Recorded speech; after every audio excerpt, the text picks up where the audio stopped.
the handsome face of the host of Locked On Kings and reporter over at ABC 10, our dear friend Matt George, who is celebrating his 4th wedding anniversary with his wonderful wife, Brittany.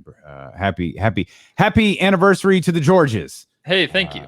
As Matt, well, this is an awkward transition because I don't want to not ask you about Ime Udoka. So this is a really, forgive the lack of smoothness here in this conversation. But before we get to the Kings, obviously, the Boston Celtics are at the top of the headlines today with the news about Ime Udoka and the impending suspension from the Boston Celtics. What was your reaction to that?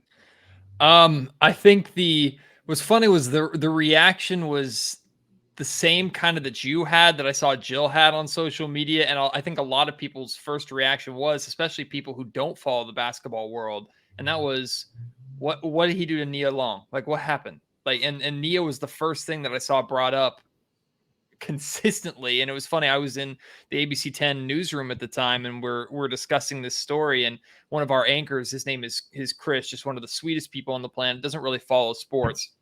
I'm start talking about this, and he pokes his head around and goes, "Are you talking about Nia Long's husband?" And immediately, like, it suddenly the entire newsroom cared a whole lot more. So it's unfortunate, like, I guess, because I was a fan, and I am a fan of Ime Udoka, and I'm a fan of any coach that comes into their first job and takes a team to the NBA Finals. I think sets up for maybe a legacy career. And it's clear Ime had the respect around the NBA of players, and coming from Coach Pop's system and being a former player himself, like, you have everything that you need to succeed at that position. On top of that, you're married to Nia freaking Long.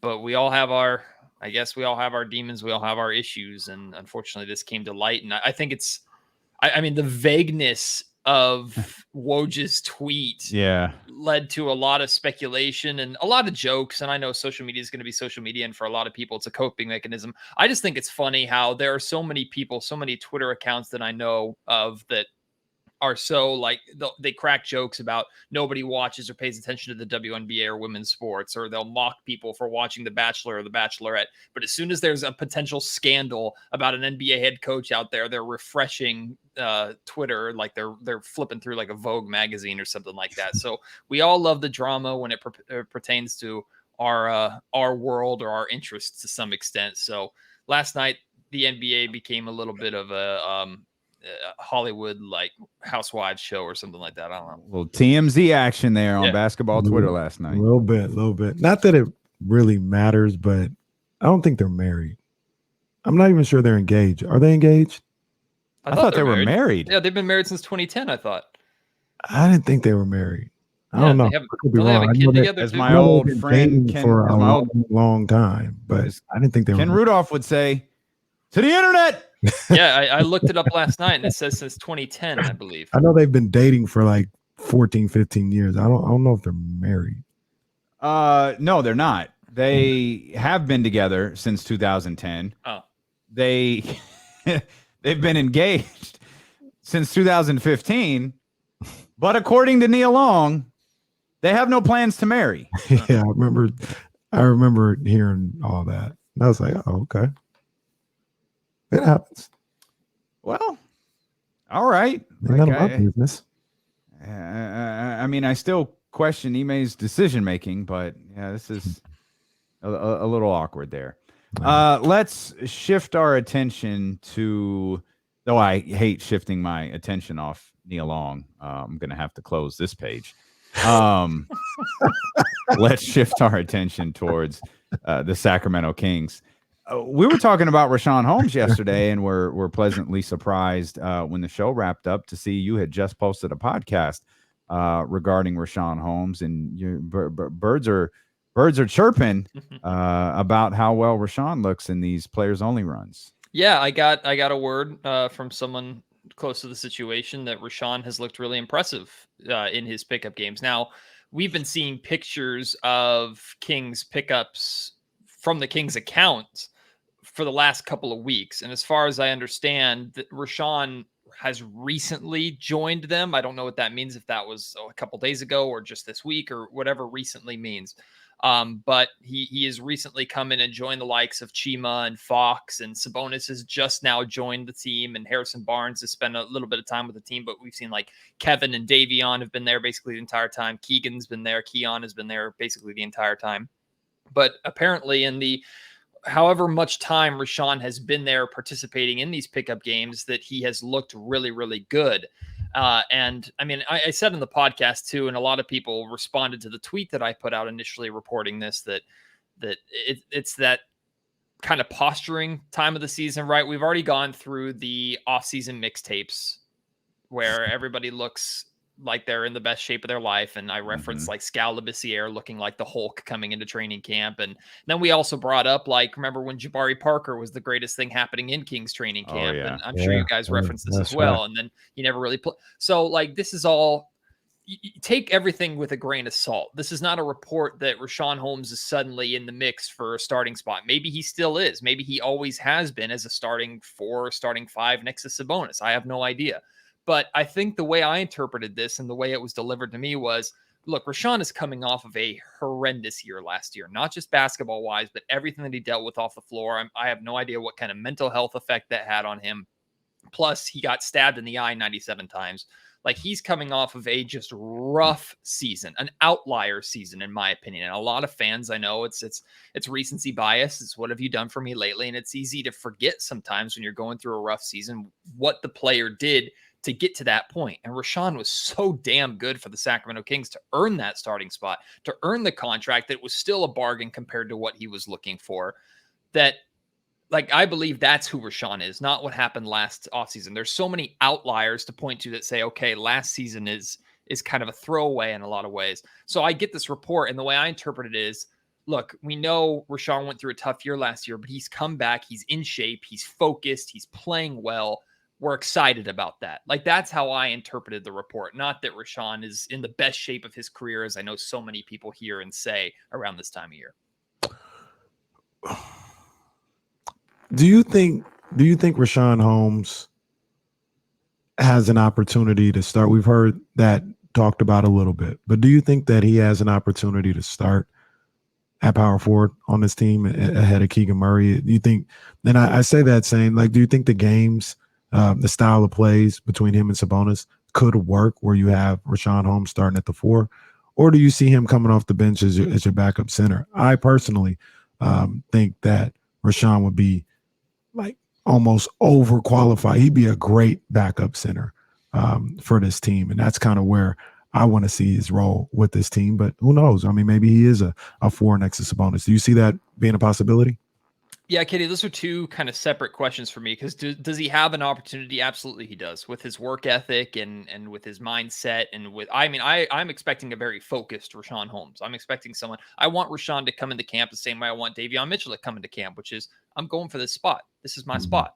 Like, and if they don't get it, there's reasons why they didn't get it based off of other people on their roster. But I don't want Rashawn to come into camp going, well, Sabonis is here, I guess I'm just going to be off the bench now. Like that, if he's coming off with that mindset, we're not going to get the best out of Rashawn Holmes that at least what Sacramento is hoping for at this point. So I expect Rashawn to have a chance at the spot. Me personally, I wouldn't do it. I just, unless Rashawn or Sabonis really start not just hitting threes, but quickly developing a reputation as a floor spacer. It doesn't do any good if Sabonis is out there in the corner or Rashawn is out there in the corner and no defenders respecting them, so they're still helping on whoever's in the paint or De'Aaron attacking the basket. It doesn't do any good, especially if either of those bigs are still hitting threes at only like a 30 to 34% clip. Like, it just doesn't do any good. It's counteractive compared to all of the wings, and, well, not really wings, but all the shooters that you went out and got this offseason to space the floor for your big 2 in Fox and Sabonis. So in my opinion, I don't think it's going to work, although I'm very interested in seeing it. I'm sure during training camp, I'm hoping during training camp, there'll be some runs where we see it. Maybe during preseason, we'll see it, maybe not as a starting lineup, but as a lineup together at some point. And then to the final part of your question, Kenny, absolutely, I think Rashawn Holmes is instantly one of the best, if not the best, backup big in the league. I mean, if Rashawn plays at the level not of last year, but the level of Rashawn Holmes who earned that starting spot. And there's a chance that now that he's gotten paid and now that that starting spot is he's backing up Domantas Sabonis, not Dwayne Dedmon, maybe that drive isn't there as much as it once was. And maybe he doesn't want to go through that grind again. I kind of understand that mindset, although I'd be a little disappointed by it. But I mean, those are Rashawn's issues to work out. I'll just say this, like if Rashawn plays to the level that he did the first couple seasons in Sacramento, he's an extremely valuable asset off the bench. And I think numbers wise and production wise could be the best big man coming off of the bench. But the two things that I want from Rashawn most, especially in a bench role, is we know he can score. Can he rebound effectively? And can he protect the rim? Because I look at his athleticism, I look at his size, and next to Neemias Queta, who's not going to get a lot of playing time, I think. Like I think Rashawn is the best built to be the best rim protector on this Kings team. If he embraces that role, maybe that's how he carves his spot in Mike Brown's system. Rashawn Holmes also basically going on Twitter and saying he wants me back on Pros versus Joes. I mean, I saw that. That's not what he tweeted, but I see why you think that. I see why you think that. I probably would have made that assumption too. I believe Rashawn said he wanted Pros versus Joes back. And obviously Kenny Caraway, the biggest star in the history of Pros versus Joes. My aunt sent me a picture. They were watching that the other day. I watch it every day. I just don't tell you because I don't want your ego to get too big. You're listening to D-Lo and the superstar KC here on KIFM West Sacramento, 98.5 FM KRXQ HD2 Sacramento, ESPN 1320, driven by Lashes, Elk Grove Dodge. Always live on the free Odyssey app. Matt George of Locked On Kings joins us. I'm going to take a question that Will Z asked yesterday. I'm going to paraphrase it a little bit. Can Rashawn Holmes, you talk about Rashawn Holmes being one of the best big men, off the bench in the league. Can Rashawn Holmes be the best player off the bench for the Sacramento Kings? Ooh, that's a great question. That is a very Will Z question, isn't it? Mr. Will Z stats. He had 7 pages of analytics to back up why he asked this. So that's not true. He just asked the question. I would believe you if you had told me that. You did tell me that with a straight face, and I did believe you. I think that's going to be a tough task. It's possible, but I think that's going to be a tough task because I have the expectation that Davion Mitchell and Malik Monk are going to come in off the bench. And I think both those guys are going to be significantly more impactful. Initially, I thought you were going to ask if he could be the 6th man of the year. And while that's also in the realm of possibility, I'd say that's way lower than the question you did ask, because a lot of times 6th man of the year goes to someone who is that scoring punch off of the bench, who comes in and offensively makes a massive difference. And we know Rashawn with the push shot and Rashawn with the pick and roll. Like, one of the things I like so much about Rashawn as big man depth is, in the event of a Sabonis injury, knock on wood, in the event of Sabonis getting into foul trouble, and there were a couple of games in Sacramento where he picked up early fouls and got into foul trouble pretty early. Hell, he got his first career suspension in Sacramento in a handful of games. Yes. I think when Rashawn comes in, there is a drop-off, of course. It's like when Davion comes in for De'Aaron. There's going to be a drop-off, but it's not going to be a plummet. Like, Rashawn can still run, theoretically, the offensive system that Mike Brown wants to run, which I think is running in transition, athletic, and pick and rolls, or maybe you can even run the ball through Rashawn in the high and low post, not as much as you do with Sabonis, but I think Rashawn is a decent passer. I think you could get away with that. My point is, you don't have to change the way you play if Rashawn is in the game instead of Sabonis, or Davion is in the game instead of Fox, like you did when Corey Joseph backed up Fox, right? When Corey Joseph came into the game, as much as he said he could run in transition, the Kings became a half-court offensive team. And I liked Corey Joseph, but that was the reality. They changed the way they played based off the personnel on the floor. I think Rashawn and Davion can play the system that the Kings want to run all 48 minutes, regardless of if Fox and Sabonis are in the game. So that's the biggest advantage I see with either of those guys coming off the bench. But can Rashawn be the best player off the bench? He can, but I think he'd have to play pretty damn good, because I think Davion and Malik Monk are going to play really well for this Kings second unit. Can I ask you a De'Aaron Fox question? Damian, I'm going to ask you this question too. You're open to answer this as well, but we'll let Matt go first. Thank you. It's been said almost ad nauseum by everybody that if the Kings don't get it done this year, as far as like making the playoffs and things of that nature, De'Aaron Fox is gone. You're looking to blow this thing up. You're moving on. You're getting what you can. It just can't work with them. Is there a scenario? Do you see a scenario, Matt, where the Kings don't make the playoffs and they keep De'Aaron Fox? Yes. I mean, there's the cop-out scenario, which is for injury reasons, but I'm going to ignore that one. I think there is a scenario where Fox and Sabonis look really good and the rest of the team struggles. But the reason why I still don't feel good about that scenario by any means, I mean, I wouldn't feel good, period, if they missed the playoffs or the play-in for that matter. Mhm. But I don't know where the Kings go from this point. Like, I look at the offseason, I think I haven't read it yet, but I think the Athletic did offseason grades for the Kings, and I haven't looked at what the grades are, but my grade is higher. B plus. B plus. Yeah, actually, that's right around the realm. I would have said A minus, and I also kind of graded on a Sacramento Kings curve a little bit because shut up, phone. Because it's a spam. Happy anniversary to you too. Jeez. No, I would have picked that up on the show. I grade things on a Kings offseason curve because I recognize the Kings offseason is different from most off seasons around the league. Like, what the Kings can do versus what other teams can do offseason wise is like it's different. And I think Monty McNair has put together close to the best offseason that he could put together, considering the fact that he's controlling not just the Sacramento Kings, but controlling a team who has the longest playoff drought in NBA history. Like, he's put together a really, really solid offseason. So if this doesn't work, where do you go? Like, what other minor-ish moves can you make to make it work?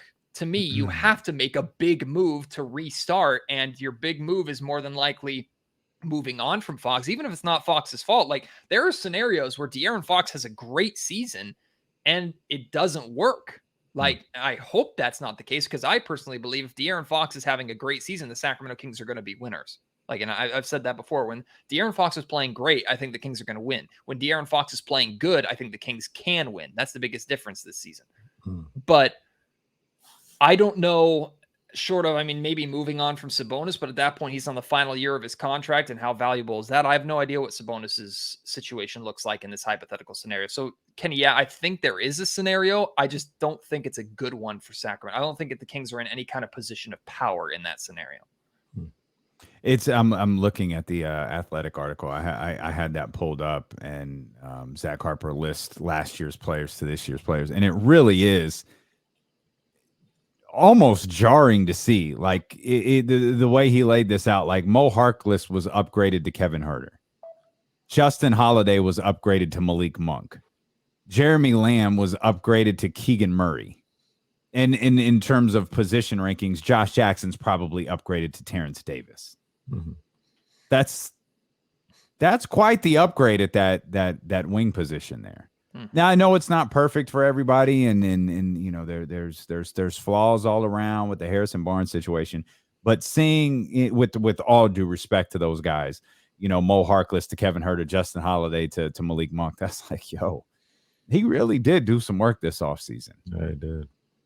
Yeah, I think James Ham has summed it up really well too, because James has said multiple times, like, you have a roster of just NBA talent now. And that was the big request that I had coming out of this offseason, is get rid of fringe talent. Or if you're going to have fringe talent, make sure they're in spots 14 and 15 in two-way spots, not 12, 13, 14, 15 in two-way spots. Like, you have your fringe talent on this team, the developmental talent. You have talent that's been invited to training camp that you're going to take a look at, the Dellavedovas, the Quinn Cooks, the KZ Okpalas, the Chima Menekes. Like, these are pieces that you're going to take a look at and see what you got. But you have, I think, 8 to 9 spots ironclad solidified, and 10, 11, 12 have a case. Like, that's the biggest difference for me. Yeah. Matt, do you think, because they had a lot of rankings, and Fox was, I think it was like 58th or 54 or something in the ESPN top 100, and they had Sabonis at like 48. Do you think, by virtue of that, they're saying Sabonis is the best player on the team, do you think that's the case? Domantas Sabonis is the best player on the Kings? No. I'm struggling. I'm having an internal battle. No, because I do believe that the best version of the Sacramento Kings is De'Aaron Fox being his best self. And I think De'Aaron Fox's potential is higher than Domantas Sabonis's, and his current ability, I think, is higher than Domantas Sabonis's. But Sabonis has had, I hate to say it, but far more success in his NBA career than De'Aaron Fox has, both in the win column and in all-star appearances, individual awards, numbers-wise, things like that.